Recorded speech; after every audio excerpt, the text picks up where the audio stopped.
We are now ready to begin our fourth session on rethinking Indian defense strategy in the light of the Ukraine war. May I now request the distinguished speakers for the session on rethinking Indian defense strategy in the light of the Ukraine war to please come on stage. The session chair, Air Marshal Bhushan Gokhale, is the former Vice Chief of Air Staff. Our panelists are Dr. Tara Karta, Distinguished Fellow, Institute of Peace and Conflict Research, New Delhi, who will be joining us online. Welcome, Dr. Karta. Rear Admiral Sudarshan Srikhande, former Assistant Chief of Naval Staff. Lieutenant General Shaukin Chauhan, Visiting Fellow, Center for Land Warfare Studies. Over to you, Air Marshal Gokhale. Good afternoon, ladies and gentlemen. It's a privilege to be here, and let me start with the good news. First ship with the Ukrainian wheat has just left Odessa. So I hope that's a thaw to the special military operations. I have a great panel with me, and we are behind time by 15 minutes. So I'll just say a few words and hand over to the panelists. Everybody has mentioned about the hybrid war, information war, economic war, perception war. Everything that is possible is there in this. And naturally, there are lots of lessons to be learned. People have also written off, because of the use of Soviet Air Force, the way it is that Air Force is no good. They have said tanks are no good because the drones have killed a lot of tanks. The drones are no good because there are counter to drones. So everybody is now coming up with all kinds of assumptions. We need to learn the lessons correctly and apply it to ourselves properly. And I think the panelists will do that justice. My request to the panelists is that look at what can we do short term and in long term. Let's not talk much about what has happened before, where we've gone wrong. I think many things have been spoken already. But we could look at it as to what can we do further so that at least our two neighbors that we have, we can look at it. I just want to throw 2 points before I hand over to the panelists. First is about take drones, for example. There is something called the Drone Federation of India in Delhi. Now, in PIC, we've been interacting with some of the drone manufacturers. You'll be surprised, a small thing like a DC motor is not manufactured in India. It's imported from China. And there's thousands of drones now being made in India, but the DC motors are not available, and we are on our own neighbor who we don't rely on, we really speaking are getting it. When it comes to nuclear, a lot of talk has been mentioned about nuclear weapons. I have attended also conferences where Russians have said, we go in for tactical nuclear weapons, and I inquired as to why exactly do you mean? I mean, it's not a warfighting weapon. And especially because Pakistan had gone in for a tactical nuclear weapon. And as you know, as per our doctrine, we don't believe in anything like tactical, strategic, long-term, short-term, etc., or long-range. We don't even believe in the chemical, biological weapons. Everything is just massive retaliation. So what was the logic?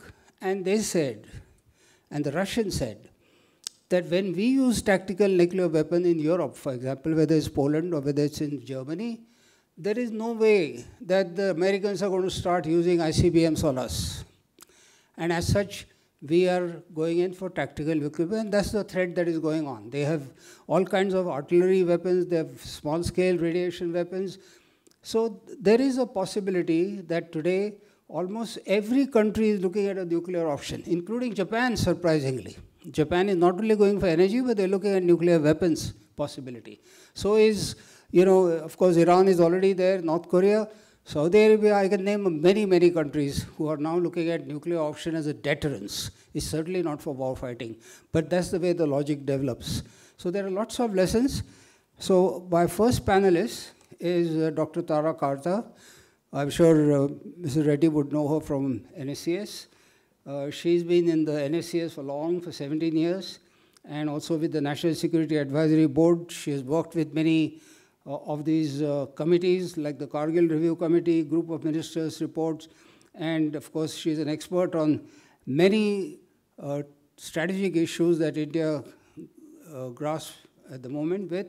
And she's expert on small arms and light weapons, and of course, a regular speaker at National Defense College, College of Combat, and other institutions. So over to you, madam. Thank you so much. Can you all hear me? I hope I'm audible.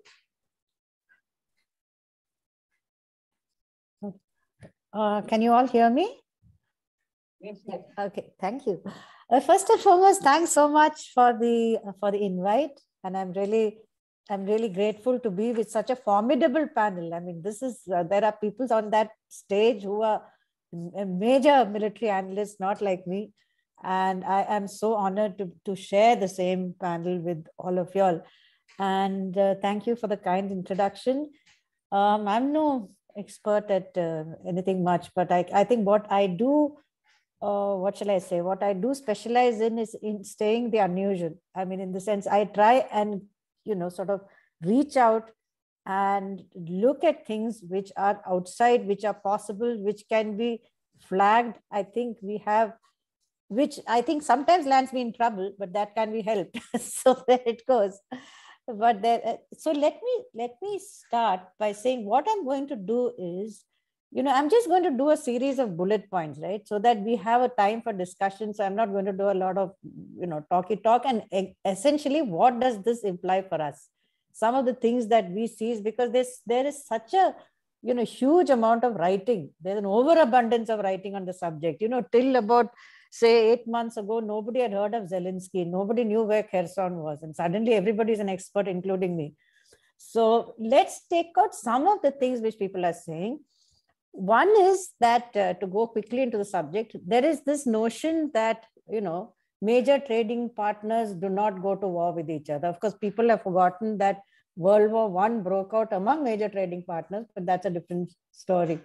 So let's just break that statement up a bit in terms of what it means for us. Ukraine's largest trading partner is China, not Russia. Anyway, Ukraine didn't start the war, right? And India, of course, is the sixth. Russia's largest trading partner, again, is China, Netherlands, Belarus, and then the US, not Ukraine. For Russia, however, as we know, Ukraine is what I call a VNS, a vital national security interest, for reasons we all know. It's not just that NATO has expanded 8 times, but it is clearly, there's a lot of other issues, including identity, including the resources which Ukraine has, that I think most of us are aware of. Now, let's put this data to ourselves. I mean, let's see how this works for us. China has emerged as India's second largest trading partner, but India is only 11th for China. So in other words, for them, we are not that, let's face it, we are not that important in terms of trade. So it's not a VNS in that extent. And I just wanted to, I heard Ambassador Verma's statement earlier that countries don't go to war in ideal circumstances, which is absolutely right. When you try to look at the likelihood of war, and we are still very much engaged with China on the border, just I think it's worth remembering that, during Kargil, Pakistan had a 2.6% GDP growth. It was in very bad state, and yet it went into Kargil. So let's not, what our relevance here is, let's not sit down and think that China, the very strong reports now coming out saying Chinese economy is splitting at the seams, there's banks, there's trouble outside banks. Things happen under very strange circumstances. That is point number 1. Arising from that is point 2. What is China's VNS? What is China's vital national security interest anywhere along the LAC? Maybe not at the time, because we know that earlier China was not deployed heavily in strength in Ladakh. Now it is. But what could happen somewhere down the line? I mean, we've got our Indian Ocean moment, and there's a lot of talk about how India might block or delay, more likely delay shipping in some of the choke points. And would that lead to a VNS situation on the LAC? Would it mean a punishing strike, or would it suddenly require China to do a thrust into the Bay of Bengal? Will our nuclear weapons deter China? because it's a question of relative national security interest. Whose national security interest is greater? And that assessment is very difficult to make in a very, very tense situation. But I think these are issues that we need to look at and decide, because nuclear deterrence in the Ukraine situation is very, very strange. It's a very, very, what shall I say? It's a unprecedented kind of a nuclear deterrence type which is operating. And also, you know, there is also the fact that China's reaction to Ukraine in its support of Russia has shown that they buy that sphere of influence argument to the full. China believes that. So we need to assess that also when we're looking at the Vienna situation. So coming back to the role of nuclear weapons, does deterrence actually rule? Because a lot of Western commentators are saying that, oh, you know, we were not deterred by Russia's nuclear weapons. We went in and, you know, we provided them the weapons which they needed to fight. So apparently you have a situation of deterrence prevailing, but NATO has gone under the nuclear umbrella and provided everything. Intel is provided arms, it's provided information warfare. It has not provided aircraft or long-range missiles. So there's a kind of a thin line which they're following so that the nuclear weapons don't come into play. Apparently, this is another thing which we need to think of. Deterrence prevails in Latvia, but it does not prevail in Ukraine. These are all, it's all interwoven. Then, of course, there was the curious statement by President Biden, I think it was on March 10th, if I'm not mistaken, that the US will not use nuclear weapons. That seemed kind of, at one level, it's like he was encouraging Moscow, but at another level, I think it was a very wise comment designed to keep the war under the nuclear threshold. So that's what we did in terms of nuclear weapons. The next one is, in the run-up to war, let's look at how Intel was used and information. If you look at the dates of what people said, it's very interesting. On 8th December, even prior to that, the US was talking, that Russia is going to come and they're going to fight in Ukraine. Most of y'all will remember that such a scare was also created in April last year. Then they said that Russia is going to attack. It didn't. In December, President Biden said he will not send troops to defend Ukraine.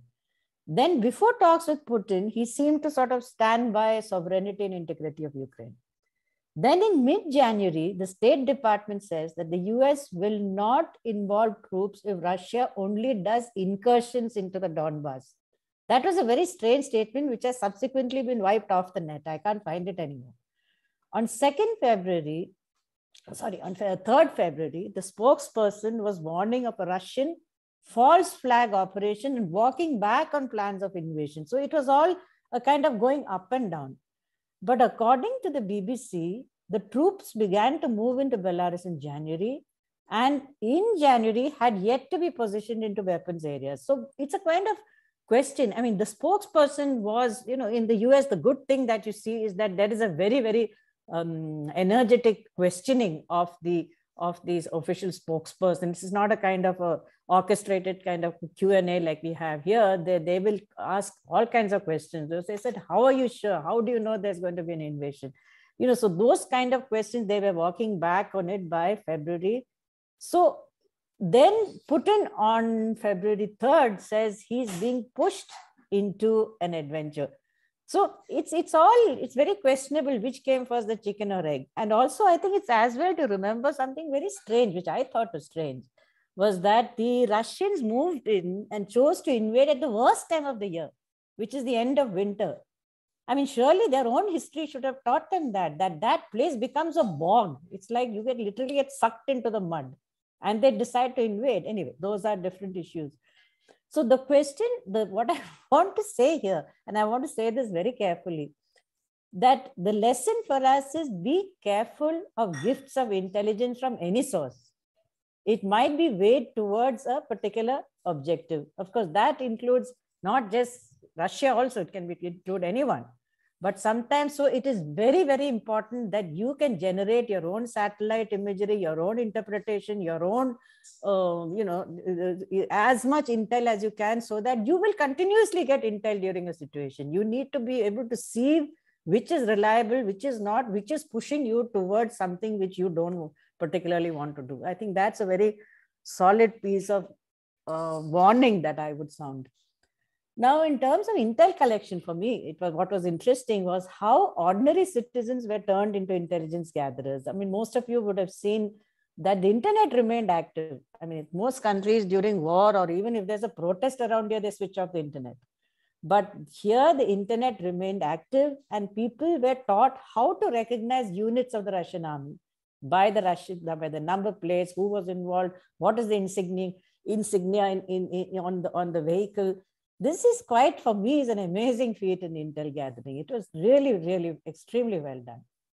The next point I'd like to flag is, again coming to our situation, is that apparently the, what shall I say, the non-value of dialogue. You know, there is a range of instruments between the US and Russia, between NATO and Russia, which was all evolved after during the end of the Cold War, precisely designed to avoid such situations. But over the years, as Russia weakened, all those instruments lost their what shall I say, their importance. You know, so it was kind of that. So it doesn't follow, therefore, that you might, you know, have dozens of times where you talk, for example, to China, you have the SCO, you have other places where you talk to them.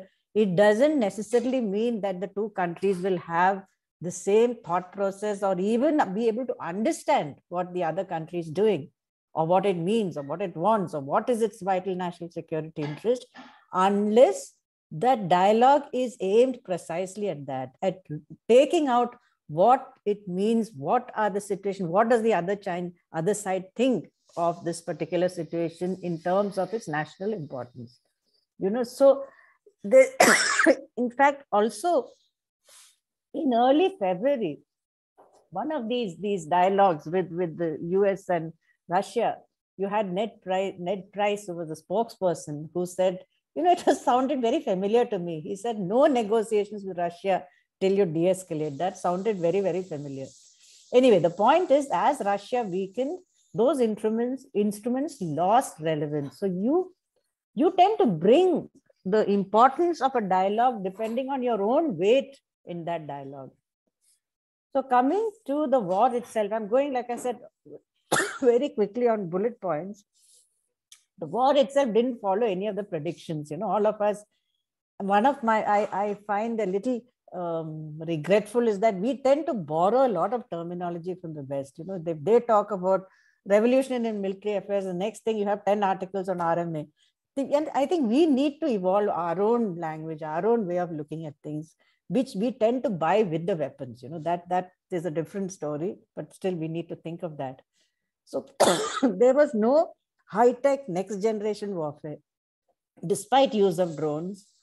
No indication that the cyber warfare had any important role to play. And I'm actually reminded of a certain US general whom we spoke to recently, who said very clearly that he still has to see a single unit that was operating on AI-fired warfare, that is artificial intelligence. It's all there. It's all in the future. It could come anytime. But right now, we are still in the old-fashioned kind of war that is still going on. In fact, it's so old-fashioned, it reminds us of World War I or II. So with artillery blitzes and, of course, almost wholly a missile-conducted war.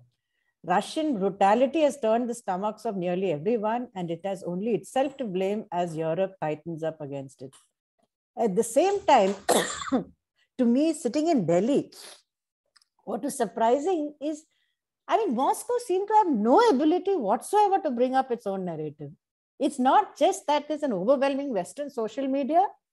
Even the embassy in Delhi doesn't do anything to give out its message. No, unless, of course, they've been told to sit quiet, I don't know, but nothing is going on. We have no Russian narrative at all. So it's not just one-sided, it's beyond that. Sorry, excuse me. The next point I'd like to flag is, in terms of the war, is it seems so far like, and I would now caution all of us, let's not do a lessons learned, you know, exercise far too quickly, because all this, we are not even at the beginning of the end or the end of the beginning. It's not anywhere there yet. But we have to be very careful when we do lessons learned. So somebody in one of the sessions said, all the drones were shot down and things. Don't discount the use of drones, because any weapon system depends on how you use it and the situation in which you use it. I know that some 6,000 drones, I think, were in use, but it is still too early to say how did they affect the situation. Was it used correctly or not? So countervailing, I mean, all of us remember the Armenian and Azerbaijan war, where the swarm drones came in, and that kind of had this dramatic effect, but that was used within a certain context. This is a different one. Here you have a completely different set of circumstances. So let's wait and see how drones are going to be used. In my view, it's a very, very important facet of warfare. Countervailing this is the fact, apparently manpower also still rules. Coming back to the Azerbaijan war, we have to remember that in the end, the Azeris had to resort to conventional force to seize territory. To occupy, you need manpower. In fact, some outsider looking at the Kargil or the Indo-China standoff will actually emphasize the importance of manpower over the machine. So this, at a time of Agniveer, I'm like, what price are manpower strength? That is not to say that I am against Agniveer. No, because I have no business talking about it. In fact, I remember the battles that went on trying to balance the budget. So there is a problem there. There is no doubt. But keeping in mind that you should have a manpower reduction, what are the, I think you need to be very clear, what are you capable of? Are you capable of going out and, taking an offensive role into X amount of territory? Say, for example, say in POK. My view is it can't be done. But we can't increase manpower either. So isn't this something that the army needs to think of, is to tell the civilians, that is our Ministry of Defense, what you can do and what you can't do, which is even more important. This is, you might want to remember that in 2012, when Barack Obama cut the defense budget, he said, this is the Cold War, the end of the Cold War, and this is the, there was a particular word for it.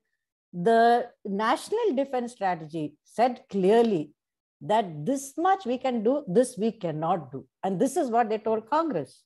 So they had the Department of Defense making it very clear that if you do these things, this is what we can't do. So it's worth doing that exercise, because sometimes maybe the civilians need to be told. Sorry, my throat keeps packing up. I really apologize. The next point is the question. So manpower, keeping in mind always that your defense budget is not going up. It is not going to happen. So in that case, the next one we look at is logistics. Is the least sexy part of war. Nobody I know has made a movie of logistics. You have movies about, war making and heroes of war, but perhaps someone should make a movie on this. We are told, and I emphasize we are told because we know very little about this war, that the Russians' long logistics tail was their weakest point. Ma'am, could you just take another 2 minutes? We're really short of time.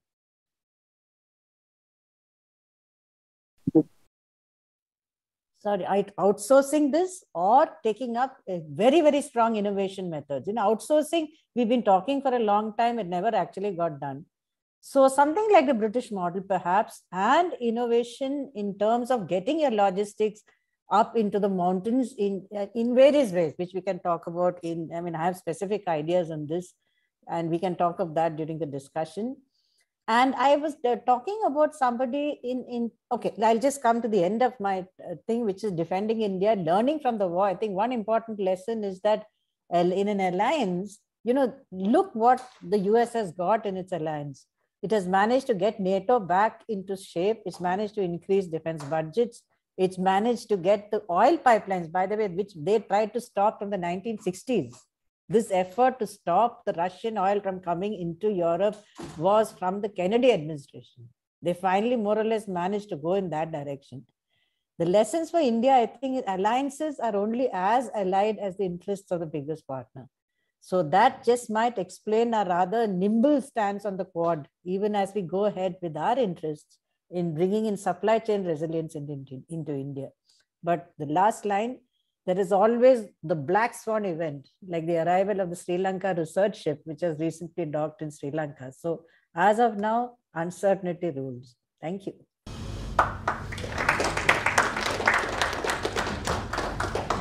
Thank you. Please stay on, because there would be questions later. But you flagged a lot of important points. One is about the space. As you know, the space warfare is a very, very important issue. At the moment, Russians are looking at using laser weapon on some of the satellites, so that imagery, which is being given by Musk's Starlink, is interdicted. And she also brought up points about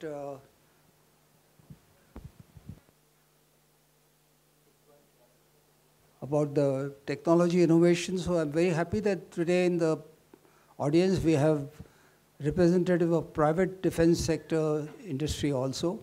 And so we will have interaction subsequently. Let me then change over to the next panelist, that is Admiral Sudarshan Srikhande. Sudarshan is a graduate of National Defense Academy and NDC. He's also been a commander war room at Naval Headquarters, has been commanding 3 ships, and he's been teaching at NDC, CDM, and of course, a prolific writer. He's at the moment doing his doctorate with Mumbai University on sea-based nuclear deterrence, a very important subject. So over to you. Many thanks to the Pune International Center, the other think tanks participating in this event. I'm truly honored and happy to be here. In many ways, I would say that this conflict, the Ukraine-Russia conflict, is not principally unlike quite a few other conflicts that have taken place. It is different in detail in some ways, but not so much in principle, as indeed the principles of war continue applying. And I've been saying this for several years, that no nation and its militaries ought to confuse the nature of the war or its objective purposes with the character of war that changes from time to time, and the character of warfare which could change far more rapidly. And we have seen some changes in this war as compared to earlier wars, including a lot of similarities with the Azeri-Armenian war, and some differences also. And the differences are not so much in things, but in people and ideas that were used. And it also points out 2 other factors, that no nation or no armed forces can assure themselves that they will win the next war. You have to try very hard to be ready for different types of wars, different conflicts, and nothing ought to be ruled out of the table of strategic planning, right from low-intensity conflicts to intense nuclear warfare. It's only by preparing for all this that deterrence is assured in some ways. So, in some ways, this conflict, again, is another reminder that for armed forces, the unexpected always happens. That planning is important, from the political to the higher defense organization and right down to the operational and tactical levels of warfare. There are cliches that abound, that plans don't survive the first contact, but that is actually, nobody's ever said it. It has been attributed to Eisenhower, who said, plans may not turn out to be always important, but planning always is important. And that's very important for us to note. What happens is, if strategic planning is of a high quality and it allows for uncertainty, it makes the correct assumptions about the enemy, it takes into account 2 important factors which nations and armed forces often forget, that the enemy has a strategy too, and that the enemy always gets a vote on your strategy. So, that part is important. Then, if strategic planning is good, you can have and endure surprises at the tactical level. That can happen. But if strategic planning is bad, then there will be surprises at tactical levels which can throw you off guard. So such cliches actually are hardly helpful. The other cliche that has come out of, once again, that is being bandied about in terms of logistics is that professionals do logistics, amateurs do fighting. That is also really, not a helpful thing, because both are important, both act in unison, and both have always acted in unison in warfare. You cannot have fighting without logistics, and you need logistics for fighting. And both are professional matters. Nothing is amateur in this. Consider aspects of matching policy to planning. This is important, and many other panelists have discussed it. I don't want to go into there, but either it's a war of choice or a war that is thrust upon one side or by the other. So that is what has happened in this case also. That's what Pakistan chose in Kargil. It was a war of choice for Pakistan. Just because you choose to go to war does not mean you will win it, and you cannot, again, predicate the outcomes unless you've tried very, very hard, war-gamed it all, and even then you may go wrong. We do not know what the actual Russian policy objectives were, but they could be guessed, and they have been guessed in previous, by previous speakers.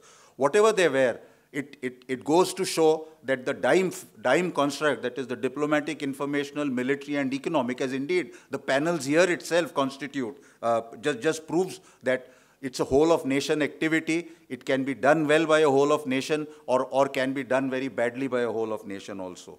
Then the next point that I would like to reiterate or like to bring here is that there is the misconception that there are 3 levels of war: the strategic level, the operational level, and the tactical level. And this is important because there are 3 levels of warfare: the strategic level, the operational level of warfare, and the tactical level of warfare. But war has only one level, the strategic level. By mixing up this, and this is a gift that the Americans have given the world about a tactical level of war, brings me to a very famous interaction between an American Colonel, Harry Summers, and his Vietnamese interlocutor, Senior Colonel Tu, who after the Vietnam War defeat, they were still meeting and doing POW negotiations, and they'd known each other, where Colonel Summers told Senior Colonel Tu of the North Vietnamese Army, or by that time the Vietnamese Army, he said that, you never defeated us on the tactical battlefield. And he said, Colonel Tu's reply set me thinking, because Colonel Tu very softly said, he said, that may be true, but it is also irrelevant. You have to win at the strategic level. At the tactical level, we may have some reverses also. But at the strategic level, you have to win. The Americans have done well at the tactical levels. Some people said that they fought 21-year wars in the 20-year Afghan war. And they won each year. And they lost the war. So they won tactical battles, but lost the wars. And Iraq also in many ways. So these levels of warfare are, I think, important to keep in mind, because you need to train, configure, educate ourselves differently, and then bring it all together along with the government, with all the dime lines of operations itself. The other aspect, the 8th aspect I would like to say, is that in determining strategies, the Ukraine war is similarly another reminder to us that people, ideas, and things matter in that order, to quote John Boyd. And they matter at all levels, but they matter at the national strategic level also. It's merely a recent reminder of an old principle: people, ideas, and things. Just as in the Azeri-Armenian war, one side, the Azeris, showed themselves more prepared, better planned, and more adaptive in learning in that war than the Armenians were. The Armenians were still resting on the laurels and the way they had fought the old Nagorno-Karabakh war, and were still keen on occupying heights rather than fighting differently. And the Azeris also, as later data shows, that the Azeris' uses of drone also modified, because they realized that rather than taking out vehicles, that is the tanks and all that they did initially, they started then using the drones and the ammunition that was running out for the drones to attack tanker lorries, fuel lorries, and artillery, which was deeper rather than the tanks. They said without the fuel lorries, you can put out 4 tanks out of action for the time being, and use other weapons and use the drones there. So they modified a whole lot of things that you can see both the Ukrainians and the Russians now doing it. But you can learn while fighting, and there are books now on this, learning while fighting. But it is always better to have pre-learned some of those lessons by using imagination. How might it turn out? And giving the enemy every benefit of doubt, of talent, rather than poo-pooing the enemy and running an enemy down as somebody not worthy of fighting. But many unworthy adversaries fight back better than they were expected to do by, because of cultural biases. So that is very important, and that's a lesson that the Russians are learning more than the Ukrainians, because the Ukrainians, I think, learned a lot of lessons after getting, lashed in 2014. But the Russians, rested on their oars, as we say in the Navy. So all recent conflicts, as Ambassador Verma, tried to emphasize, that building deterrence is extremely important, and this is a multi-domain process, which means the 5 dimensions: air, land, sea, cyber, and space. Not all, if there are 5 fingers of 5 instruments of a hand, one finger may be more prominent than the other, but all 5 are required. And all 5 are required in sequence or in orchestration at different times, at different intensities. That is what, again, the Ukraine war shows us. This is something where I think we have made a fair bit of progress in India, but there's a lot that we need to do with a lot greater honesty. And certainly, turf issues are reducing, but need to reduce a lot further. The Ukraine war, Iraq, Vietnam, Afghanistan, all of them again show, to reiterate, that when people, ideas, and things come together smartly, even a very disadvantaged Taliban can ultimately, with better ideas, fewer people, can again best a much larger armed force. They had the patience to, withstand 21-year wars and won 20-year long war. Nothing in war, as Clausewitz says, no result is ever final. And we do not know how even Afghanistan and Taliban will turn out. We need to watch that space. So we need to come together in this combination to have land power, air power, sea and air and cyberspace in the near term itself to get to that. Now, China is demonstrating that. In the Navy, we talk about, the American concept of distributed lethality. But depending on range and weapon capacities, all armed forces have distributed themselves and come together to deliver ordnance on target from dispersed ranges. So the greater the ranges, the greater the dispersion possible to attack even smaller targets within a smaller area. That's a truism that has stayed from Nelson's time. It's just that, ranges were 200 and 300 yards for their cannons. Now they've become 1,000 kilometers and 1,500 kilometers.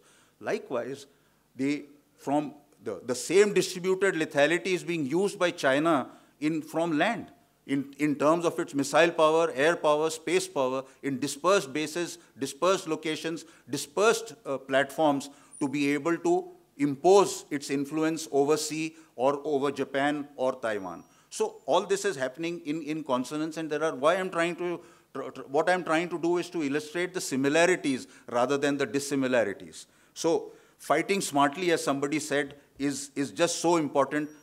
It has always been important, and it will become ever more important.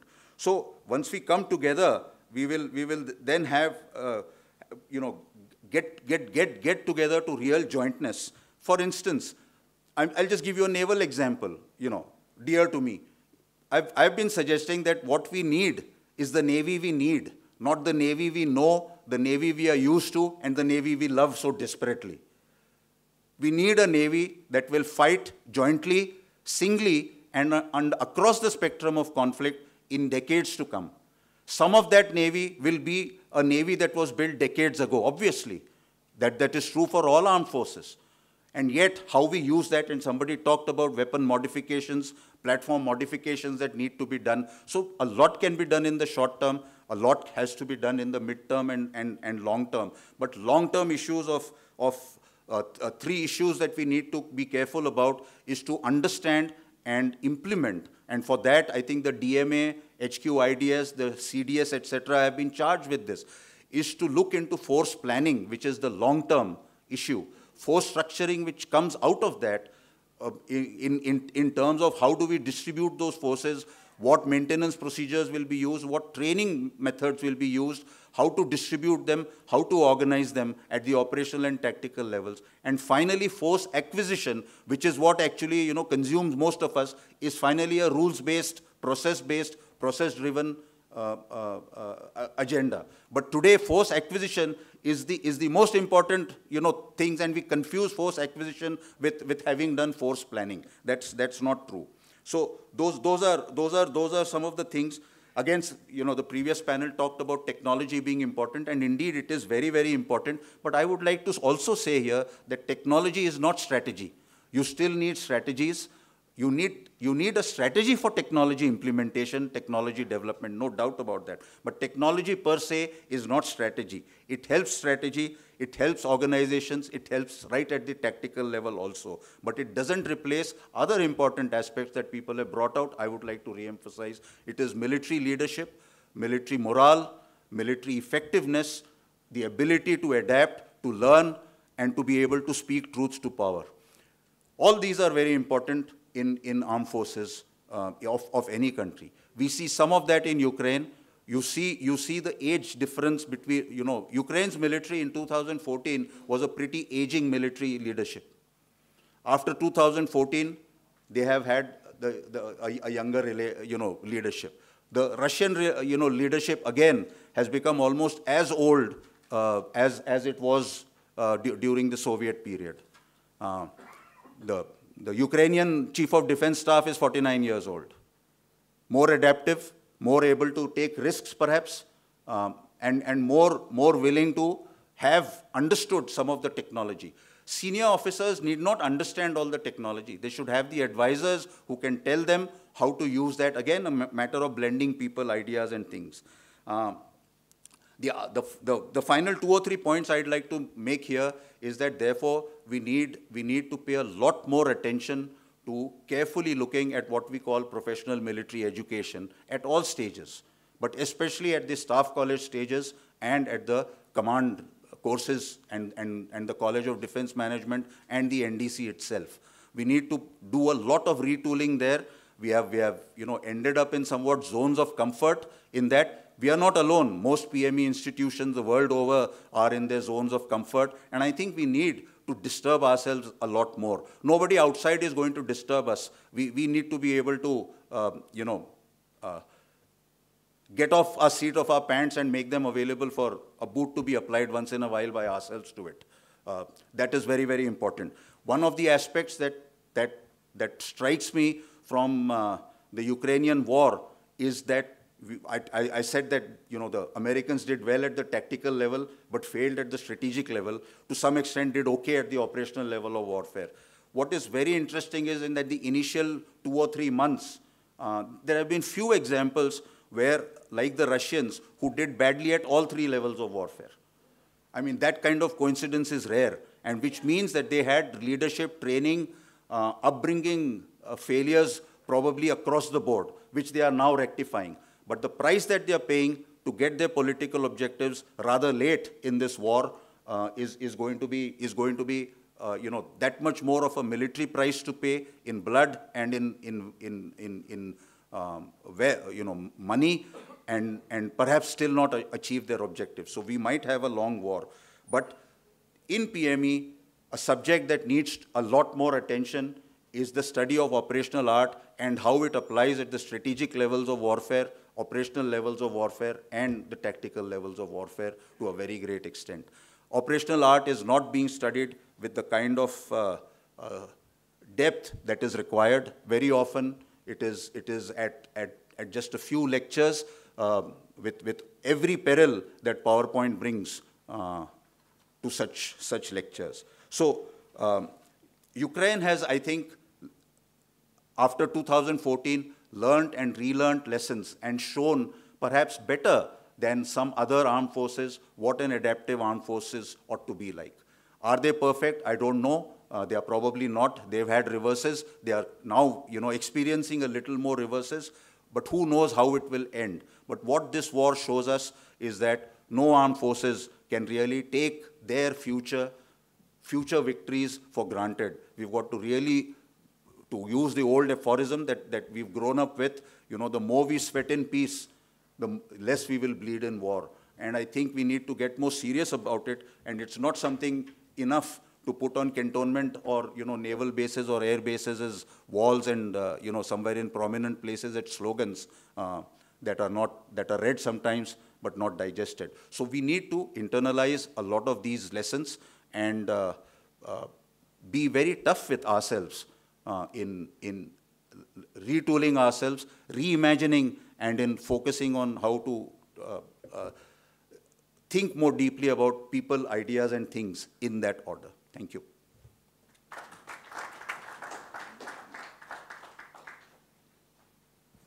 Thank you very much. You brought out very nice points, and HR that he referred to and the PME, I think very, very important. While we had technology on one hand, the people who have to man that technology, I don't know whether we all are ready for it, especially the troops at the field level, whether they are able to man that kind of a technology, whether regular courses carrying on.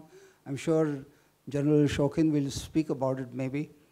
But I thought I'll just say a few words. One is, of course, everybody mentioned as to what should be our deterrence against China. Now, at the moment, while Galwan and all that is going on in Leh, what are these targets that we're looking at in terms of center of gravity of China that we can really tackle? Is there some thought to that? Is there something like, if Pearl Delta is important, are we really heading for that straight away in case of something happens at Galwan? How do we really tackle this? Because when it comes to Pakistan, maybe the depth is less, so we're looking at some other targets. One wonders as to what was Russia's planning before they went in. Initially, they went towards Kyiv, and now, of course, as the map shows, they're going more towards the land route to Crimea and things like this. But it's very important as to how, like Srikant very rightly said, as to how do we start a war, and more important is also how to end the war. And so I think that planning has to go in. I read a very nice report the other day, I would say from US RAND Corporation. It said that, look, the NCO level is very important. They learned it after the Vietnam War. And that is where that HR once again comes in. But they also talked about if Ukraine would have used offensive capabilities instead of just being all the time on the defensive. They have never crossed, really speaking, the Rubicon of going across the Russian territory and maybe hitting targets. One or two reports are there, but other than that, not really so. Could that be a turning point? And they said maybe if we were they've given both the scenarios. If they were fighting for the Ukrainians, they may have gone and attacked some other places in Russia. But that's what Battle of Britain did. And that's how, when Balakot took place, we took finally the war into Pakistan or even in other places, or other 65 or everywhere. So there are various ways that we can look at it. I also want to speak about revolution military affairs, which was spoken to by the previous speaker. That is something that is not with us, really speaking, with India. We are not looking at that cutting-edge technology. We are almost every time borrowing from the West, of the East, making a hybrid technology, but not on our own something. There is a talk about Kali weapon system, which is our totally own. But other than that, something that can surprise the enemy and put him off guard. I don't know whether we're really at it. Maybe I was requesting one of the private sector representatives here, whether they go in for R&D, look out for something which is very, very special that only India can have, and then surprise the enemy. So with these few of my own points, I would now request General Shokin to take the floor. He is a very, very decorated officer. He's been chairman of the Ceasefire Monitoring Group in Nagaland. In August 2018, after retirement, he was Director General of Assam Rifles, India's oldest and largest paramilitary force. He's held many key appointments and served at the apex level of Ministry of Defense and Ministry of Home Affairs. He's an expert on insurgency, counterinsurgency, counterterrorism, border guarding, human resource management. He also was our defense attaché in Nepal, a Gorkha officer, and speaks at many other industry and technical institutions. Over to you, General Shokin.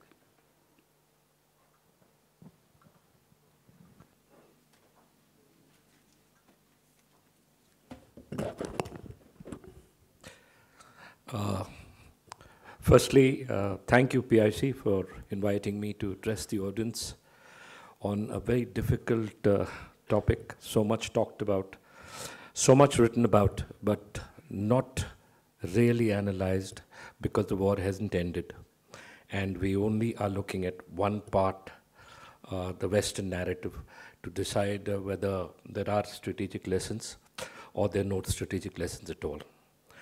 Taking the analogy of cricket, I come to you as the night, not the night watchman, but as the tail ender. And as a tail ender, I'm not really expected to last very long. I'll try and put in a few words of wisdom. And over the last couple of hours that I was sitting and hearing all of you speak, I was trying to find out where would be the gap and what would be actually left to this tail ender to actually say what the issues are. But everyone's spoken so brilliantly and covered all the subjects that there's a very little room for me to say something original other than comment on what the others said. To me, strategy, and I read about strategy when I was the Deputy Director General Strategy in the Army Headquarters in Perspective Planning, meant a bridge between resources and where we want to go. So if we are looking at rethinking India's strategy in light of the Russian-Ukrainian war, we've got to think of what we actually are thinking about to fight this war. That's the first issue. The second issue that's extremely important is that at its core, war is about power. Who has the power and who doesn't have it and who's willing to use it and what is achievable. So if you keep these two issues in mind when we talk about strategy, let's look at actually what was the situation. Firstly, did Russia fight this war well? Did Russia analyze what would come ahead of it? Did they look at Ukraine from their experience of having dealt with it in 2014, or did they think about Ukraine, a newly modernized Ukrainian army, along with the allies and along with what NATO would give to it? So let's talk the first issue. What actually and why has Russia not succeeded? Because that's at the core of the complete ongoing Russian-Ukrainian war. When they started in March 22, I'm talking of the second war and not the Crimean campaign, the previous Crimean campaign, Russia had a wide disparity, a wide dispersion of its forces. We all are aware that they had forces in the north in Belarus, they had forces in the south, and they had forces in the east. Were these forces coordinating their attacks with each other? That's the first issue we should be looking at. How would, if we were to be in a war with China, because that's the lesson that we have to draw for ourselves, how would China fight this war? Would it fight it only in Ladakh, where they now hold a little bit of territory? Would they fight it in Arunachal and Ladakh? Would they fight it on the seas, in the air, in Arunachal and Ladakh? That's the first lesson we've got to draw for ourselves. And accordingly, see what we have to do to fight the Chinese and the Pakistanis in case of a collusive attack. Having been the commander in Western Ladakh, the GOC in Western Ladakh, and the commander in Eastern Ladakh of where the Chinese are actually located, all I can say is the ability of the Chinese to bring a particular force in Eastern Ladakh is extremely limited. So if you're looking at a war, it would have to be a war that would extend beyond the Ladakh region. That would happen again as the Russians did, this wide dispersion of forces. Would China then be able to control those forces? Would they be able to deal with us And would we have the allies to help us the way the Americans and NATO has helped Ukraine fight this war? So that's the first lesson that we must draw for ourselves. Where are we actually looking at? And what are we actually looking at to fight? The second lesson is, what is Russia's aim? What was their objective? Russia talks of it as a special military operation. But militaries don't fight wars without aims. So the first thing the second issue that you talk about is, what on earth was Russia's aim? I've read so many articles, so much over the last 4 or 5 months about Russia, but I still haven't been able to find out what exactly was their aim. If their aim was to capture Ukraine, if their aim was to capture Kyiv, if their aim was to bring so much force upon Ukraine that Ukraine would surrender, then they didn't do it right. They neither had the forces, they neither used the manpower, nor did they think about the enemy. So the second issue is that when we are planning to fight, and I liked what Admiral Srikhande said, is that the enemy too has a strategy. And if the enemy has a strategy, then maybe Russia should have looked at the strategy of Ukraine. Maybe they should have known how Ukraine had planned to fight this war, and maybe they should have seen how the US and the allies would help Ukraine in this war. So when you are looking at these two issues, you realize the grave mistakes that Russia may have made. And if Russia has made these mistakes, then the third point would be, if you're fighting a war between professional militaries, then shouldn't your core, the fighting man, be a professional soldier? And as a corollary to this is, technology does not win wars. It is ultimately the soldier on the ground, the boots on the ground, that get you the territory that you must capture to actually declare that you won this war. Russia has a conscript army. If the NCO is the heart and soul of an army, then the Russian NCOs have displayed extremely weak leadership skills. This is another lesson for us. Should we be looking at a conscript army? Should we be looking at an army which is untrained, or should we be looking at a strong professional army that has an ethos and a professionalism to back it, that comes out of an economic cost to the nation? It's an issue that we have debated over the last couple of months, and this is a lesson we must carry forward with us.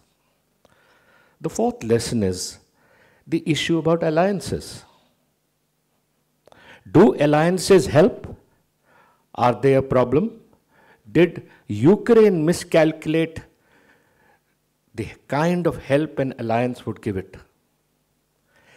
Could Ukraine have been a patsy to fight between the superpowers, the US and Russia?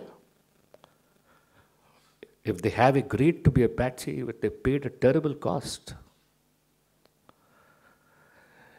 Should India be this patsy? Should we be fighting, or should we be in the center of a great power rivalry? As China grows and rivals the US for power, we will continuously be, and we will be buffeted by the pressures of the Western world to be the patsy between this great power rivalry between the US and China, or the NATO allies in China. This is something I feel we must be very careful of being. We have taken the right steps diplomatically. We are not committing ourselves in the situation. But this is something that we have to keep in the back of our mind, that eventually Russia may lose this war. Russia may win, but at a great loss to itself. But Ukraine is totally destroyed. So whether Ukraine wins or not, Ukraine has lost already. And the last issue which I want to cover, and I know time is short and I know everyone's sleepy, is the issue about social media. Who's really won the war? That's a question we must ask ourselves. How on earth do we know the Russians haven't won the war? A, we don't know its objectives. B, we don't know, and we can only think of the kind of casualties Russia's taking. So there's one narrative, and that narrative has held over the last 4 to 5 months. There's only a single narrative coming out of this war. Every day in my inbox, I get a mail from the Russian military attaché, which is forwarded to me from the Center of Land Warfare Studies. But when I read when I read what the Russians are doing in the special military operations, it's a sorry document of absolutely nothing. A couple of brigades, a couple of places destroyed, but that's all. It doesn't give the details of this huge, complex battle that's taking place in Europe. So I will leave you here with just these kind of thoughts, because like I said, strategy must be strategy. It must be a bridge to where we want to go from what we have already. Thank you very much.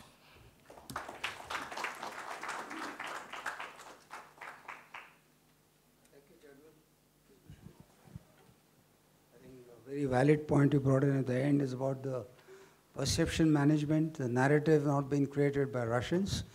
As you know, in India, most of the TV channels were covering whatever was fed by the Western countries.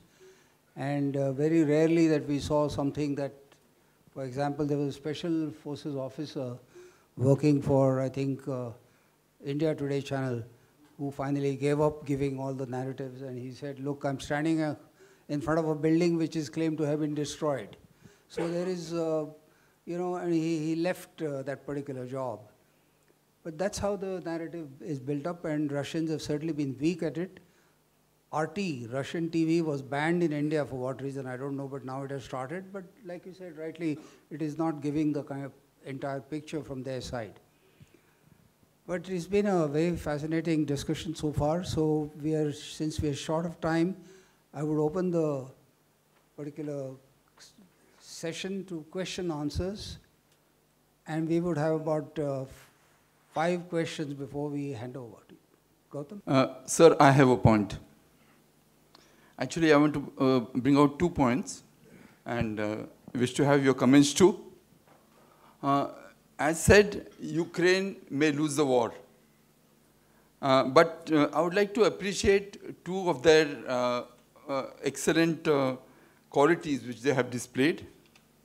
One is of adaptiveness and professionalism. And the second one is their ability to fight a war for a long time. Long time in the sense for almost about 5 months, a small country fighting a war with a larger country like Russia for the last about 5 months and probably more. Now, about the first point, the first quality that I just mentioned, they are not getting any troops from NATO countries, but getting a lot of equipment, logistic equipment, and warlike equipment, I would say. Well, nothing has been mentioned, or at least I have not read in papers, about specifics which have been received. But the fact is, their armed forces, they've been very adaptable. They've been using it. They're getting the stuff, and they've been using it also effectively and efficiently. And that's how they have been able to sustain themselves.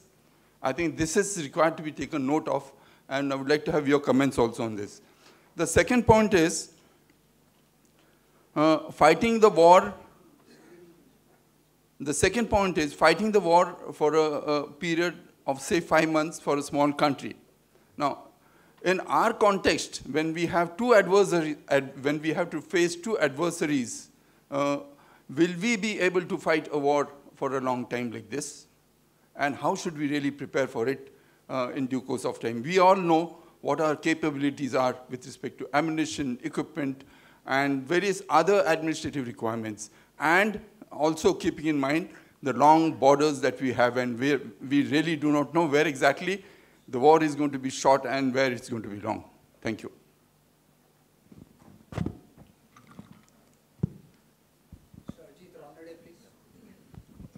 Yeah, thank you. This question is probably late in the day, but I want to ask it anyway. What is the current consensus on or the understanding on why the Russians have not used air power almost scrupulously? And it's related to this issue of the war is so long drawn. Is there kind of an adverse incentive or some perverse way that both parties are actually want a long war? So I don't know how to put it, but basically it seems to be as if there's restraint on both sides. Thank you. Yeah. We were talking about firstly the duration of the war. Now, as far as the duration of the war is concerned, did Russia miscalculate? Did they expect that this special military operation would finish in 72 hours, 1 week, 10 days? Did they expect Ukraine to capitulate? And when it didn't, the war is meandering without an objective and a name. So I'm not sure whether they wanted it to happen or that Ukraine wants it to happen. But what I'm certain about is that they miscalculated. They miscalculated on on what they thought would be a short war. At least that's what I feel, because we don't know the Russian objectives. We don't know their candidate. We have no clue about why they went in. Secondly, about the air power, and this is my perception alone. Why didn't the Russians use the air power when they have such a bewildering array of aircrafts? Why didn't they use their complete military force? They have what, 10 lakh army. They used 180,000 odd, spread across Belarus in the north to Belarus again in the east, and then the Russian southeast Crimean campaign, and when they tried to block the Sea of Azov. I'm not very sure, but I'm just speculating that maybe because they felt that they didn't want to destroy Ukraine so much, is the reason they didn't use the complete thing. So once again, it comes out of an overconfidence. It comes out of having not foreseen how Ukraine would fight this war, and that the stiffening of Ukraine's spine would be brought about by the NATO allies. I hope that answers your question. Thank you.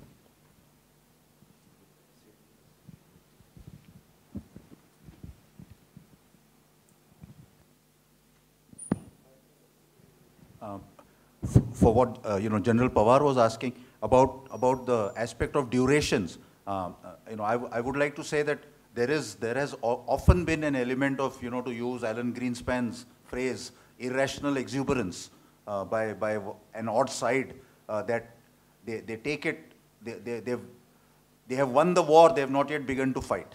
That's how it starts off.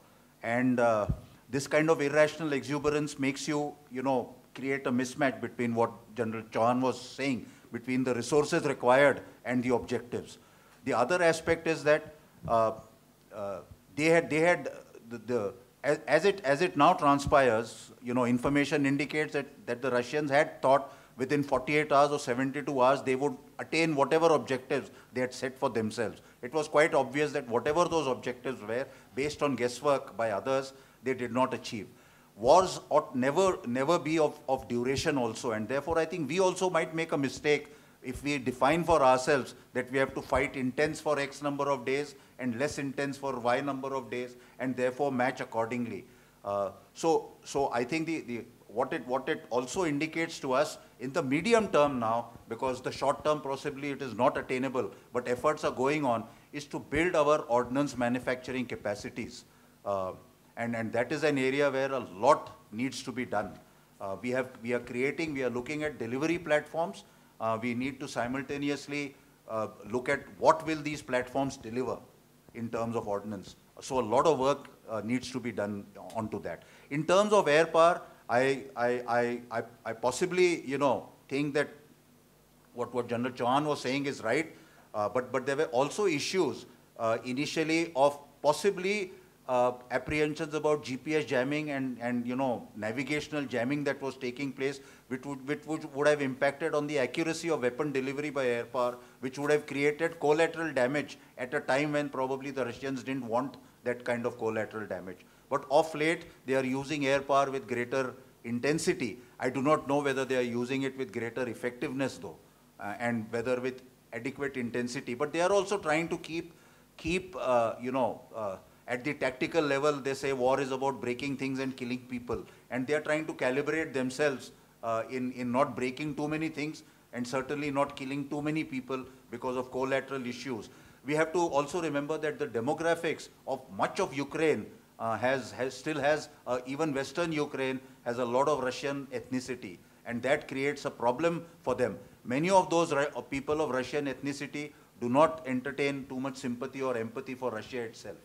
So, most Ukrainians and most Russians in Western Ukraine would rather be citizens of somewhere further west in the EU. That has been the trend, or go to the US. So, those are also problems of choosing, targeting issues, which is restraining air power.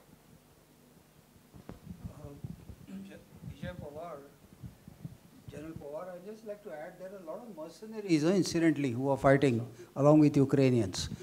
The weapon systems which are coming from the West are coming with instructors. They are not just being fought by Ukrainians. They are not able to absorb that technology so fast. So there is a bit of a, there is Marshal Chaudhary who's written a very nice paper on use of air power by the Soviets. So would you please add on to some of it? Thank you. Just want to clarify a point which I think Mr. Ajit Ranade brought out on the absence of use of air power. I think that's absolutely incorrect.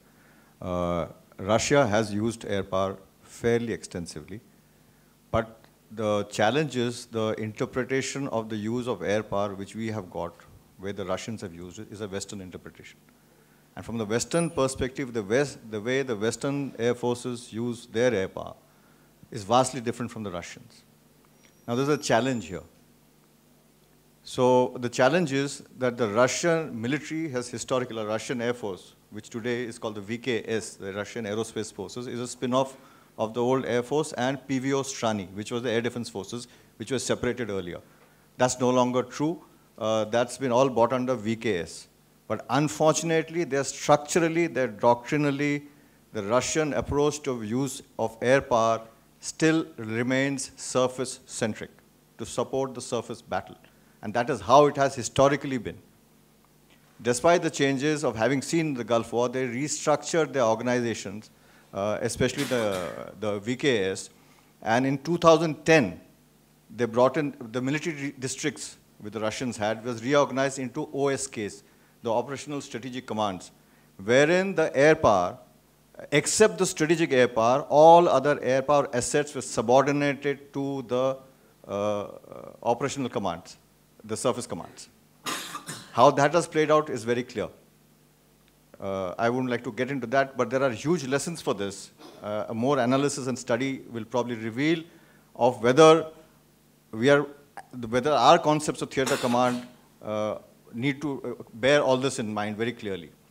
The second issue is the use of tactical air force, the way it has been limited to the surface battle, but that in the initial losses indicated because the initial air campaign, and in fact there's a General David Depchula, who was of famous Gulf War fame, has in fact commented that the Russians do not know how, essentially don't know how to use air force. And that has come out because there has been no strategic air campaign from their perspective. Wherein after the initial strikes of the first 2 days, where they fired close to 600 missiles and carried a lot of air strikes, and that's where it ended. They didn't follow it through. So control of air is an issue which we had pushed away, and there were a lot of debates on it, has resurfaced. And why is it important for us is simply because of the fact that our warfare, land warfare, will probably be not in the same context as the Ukrainian war, in terms of the vastness, the amount of depth and sort of extent we will go into. Second issue is, we have two adversaries who have very strong air forces.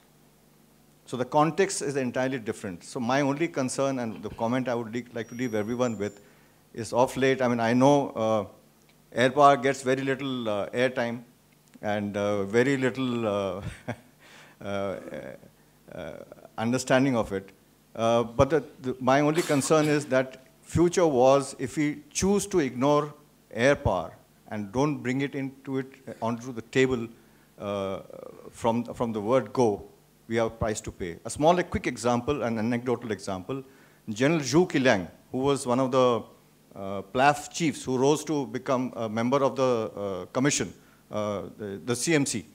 He's the oldest serving military member of the CMC, visited Pakistan in 2019. And this was post-Doklam, when they realized that the Indian air power ability in the mountainous regions has got much more, it was actually almost a deterrent factor for them. And they actually convinced Pakistan to giving them imagery and access to certain areas that in future operations, they could seek the support of the Pakistanis. And that it's not surprising that they have carried out this Shaheen series of exercises with the Chinese Air Force. The PLAF has carried out a series of, I think, 7 already, or maybe the 8th, of Shaheen exercises with Pakistan. So my only point is that in our context, we have to look at this whole warfare in a vastly different manner than purely dividing it into continental and maritime domains that we have done as of now. Thank you, Air Marshal.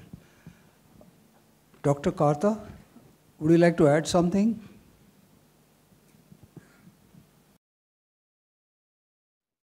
I don't think any of those questions were addressed to me, so I'll stay safely on the sidelines.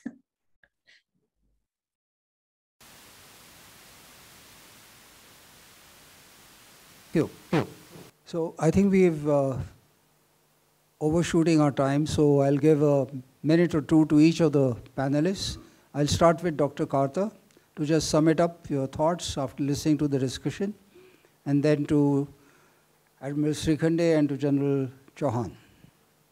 Okay, I just want to say, I think we are still very much stuck in the language of the past. I mean, the way things have changed in maybe over the last year and a half. And it's not just Ukraine, it's a lot of other things which are happening. I think there was a question on that. There is such a shift that I don't think we've appreciated how much things have changed.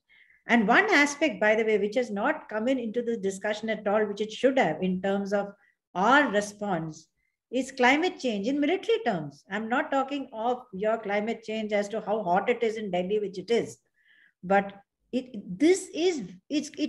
going to change a lot of things, including what we're doing in the Arctic. I've just mentioned that, and what I said earlier in terms of logistics, what you can do and what you can't do. Because I just returned from a trip to various places, and it's impossible to get anywhere. There are landslides everywhere. You have to, the army and the innovation unit, which is RRU, is there. There are other people. You have to sit together to think how you're going to handle this. I just wanted to say that quickly. Thank you.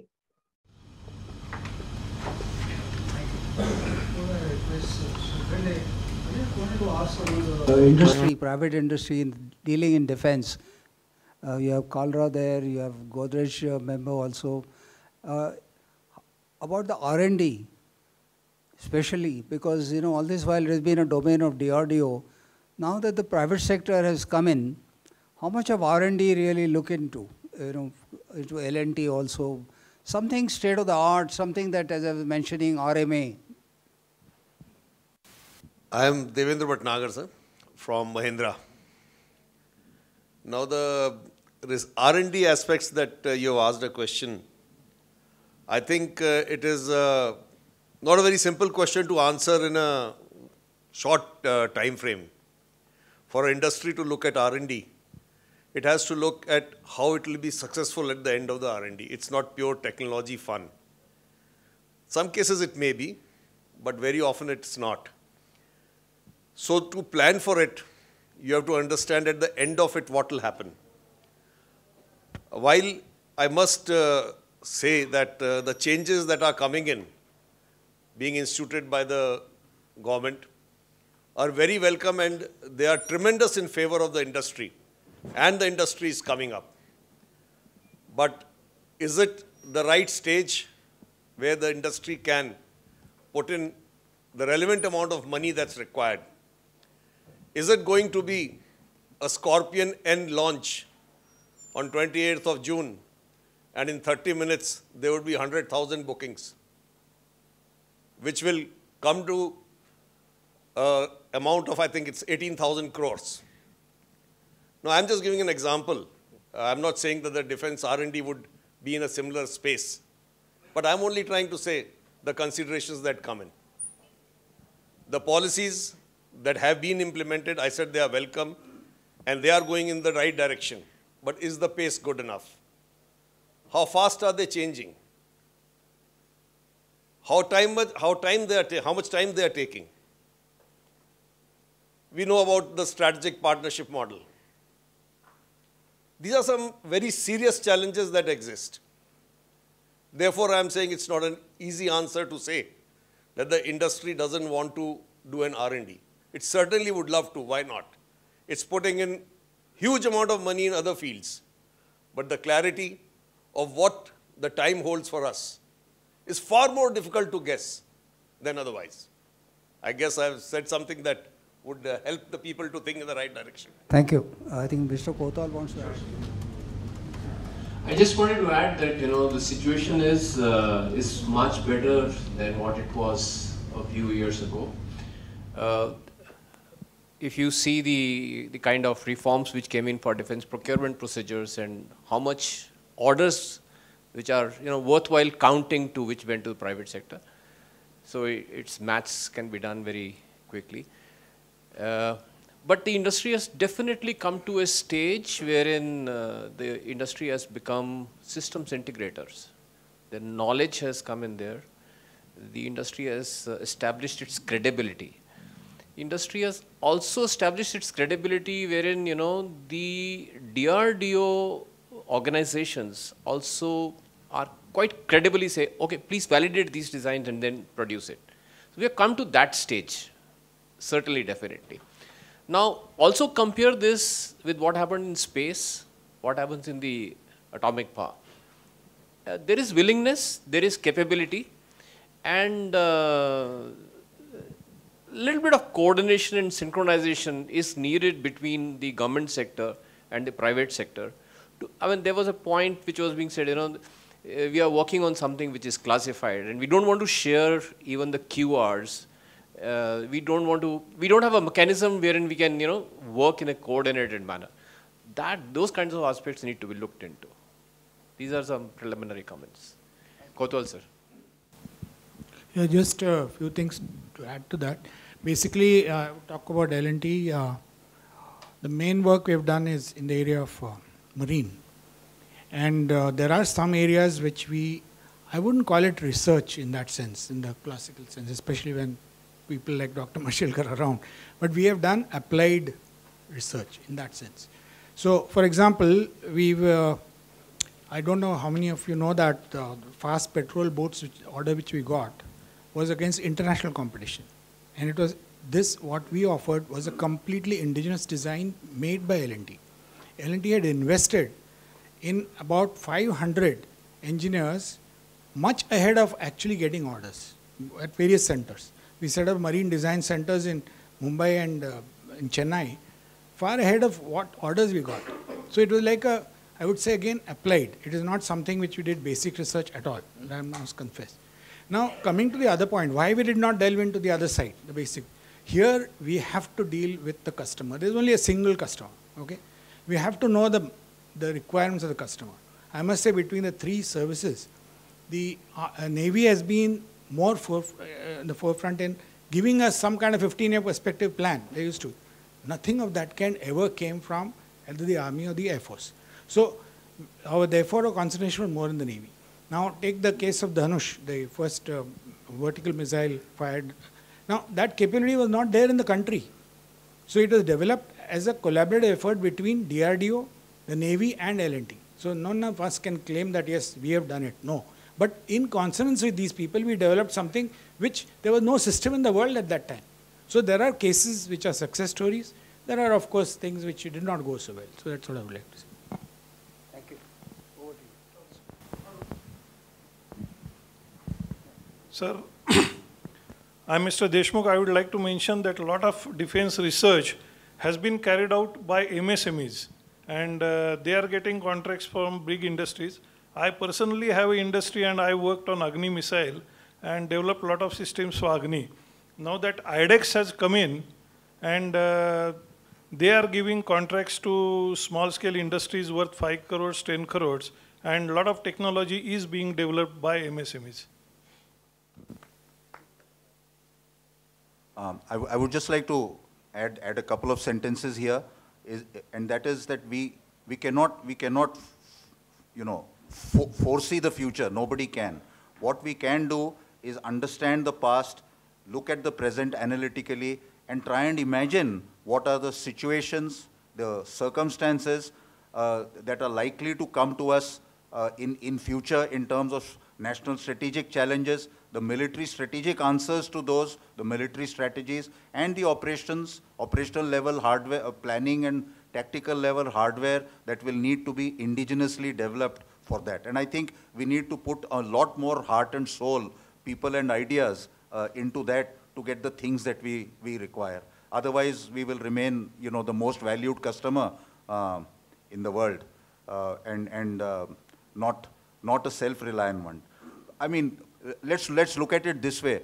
Today, the United States is a much valued strategic partner because the United States, the UK, France, Russia also has been largely Atmanirbhar for decades. They have been Atmanirbhar, and that's why they are valuable to the world. So, an Atmanirbhar India would also be a more valuable strategic partner to others, besides the export opportunities that will come in. But we need to go that way, use a lot of imagination also in this. And one of the things that needs to be, therefore, encouraged in the armed forces also is imagination and not conformism. Thank you.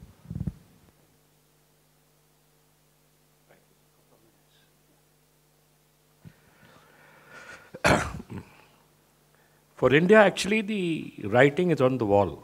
We all can see it, some of us articulate it. Threats from our adversaries, even a collusive one, will manifest in a war. And no, it will not be a short war. It will be a long drawn-out war. And if it's going to be a long drawn-out war, then India needs to speedily create ammunition reserves. Atmanirbhar in technology is one issue, making your own ammunition and ensuring that you've got enough stockpiles. We used to have the 30-30 concept. This war has lasted 5 months. Maybe we need to rethink that particular thing.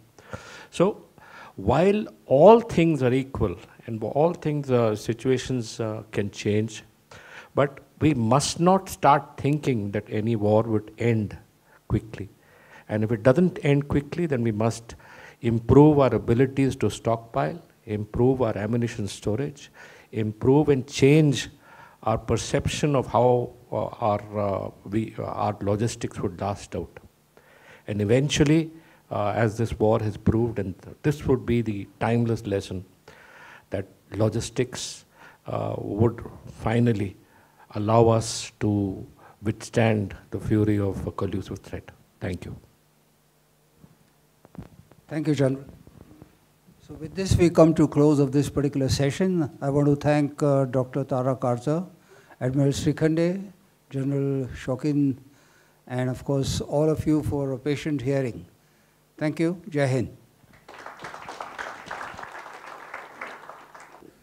Thank you, Air Marshal Gokhale and the distinguished panelists for this session on rethinking Indian defense strategy in the light of the Ukraine war.